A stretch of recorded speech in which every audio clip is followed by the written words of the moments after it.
কাউকে নিয়ে অতিরিক্ত আত্মবিশ্বাস দেখাবেন না। মানুষ শুরুতে ঠিক যতটুকু দেখায় শেষ পর্যন্ত ততটুকু থাকে না।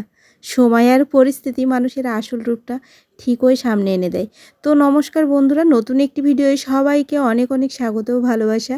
তো যাই হোক, দীর্ঘ ১ সপ্তাহ ধরে কোনো বড় ভিডিও দিতে পারি না। এতটাই ব্যস্ত যে ভিডিও করা আছে, ফোনে আছে, কিন্তু এডিট করার সুযোগ পাচ্ছি না, সময় পাচ্ছি না। যেহেতু মেয়ের পরীক্ষা শুরু হয়ে গেছে আর এটা হচ্ছে অর্ধবার্ষিকী পরীক্ষা, এই নাম্বার তো আবার ফাইনালে যোগ হবে, এজন্য আর কি ওর পিছনে অনেকটাই সময় দেওয়া লাগছে।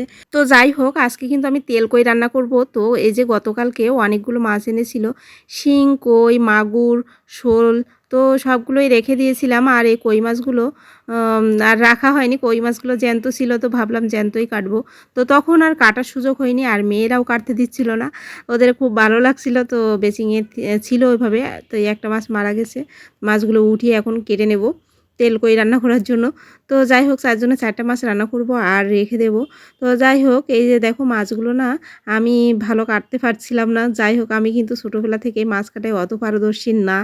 তো আমার ঠাকুমা ছিল, এই কারণে সে ছিল মাছ কাটার ওস্তাদ, এজন্য আমার আর মাছ কাটা লাগতো না।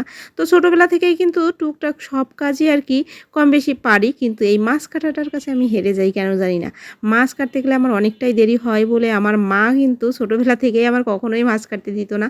তো যাই হোক, মারা কিন্তু যে কাজটা না পারে সেই কাজটা শেখানোর জন্য মেয়েদের বেশি চেষ্টা করে। আর আমার মা এই কাজটা আমি পারতাম না বলে আমাকে করতে দিত না। তো যাই হোক, এই যে মাছগুলো ধুয়ে পরিষ্কার করে রেডি করে নিয়েছি।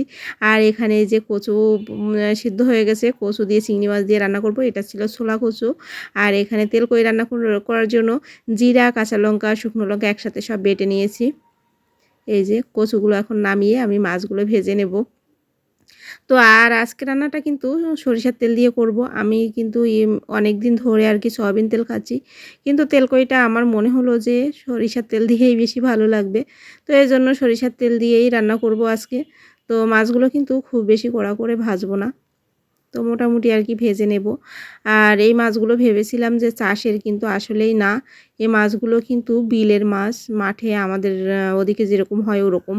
মাছগুলো একদমই গন্ধ ছিল না, আর পেটের ভিতরে কোনো ময়লা ছিল না। তো মাছগুলো ভেজে নিয়েছি, আর তেলের উপরে শুকনো লঙ্কা, কাঁচা লঙ্কা আর সে কালো জিরা ফোড়নি দিয়ে দিছি। আর যে মশলাটা বেটে রেখেছিলাম সেই মশলাটা দিয়ে হালকা একটু কষিয়ে নেব। মশলাটার উপর দিয়ে তেল উঠে গেছে, দেখতে পাচ্ছ। তো আমি একটুখানি জল দেব, জল দিয়ে আর একটুখানি জাল করে নেব। নিয়ে যখন ফুটে উঠবে সে পর্যন্ত অপেক্ষা করব। এই যে দেখো ফুটে এসেছে, আর এখন আমি ভেজে রাখা মাছগুলো দিয়ে দেব একটা একটা করে। এই যে 4 জনের 4 পিস মাছ রেখেছি, আর রেখে দিয়েছি একটু ভাজা খাবো। মাছটা খুব ভালো মনে হচ্ছিল, তো ভাবলাম ভাজা খেতে বেশ মজা লাগবে, তো এই জন্য রেখে দিয়েছি। তো 4 জনের 4 পিসই মাছ রান্না করে, আর মাছগুলো অনেকটা বড়ও ছিল কিন্তু।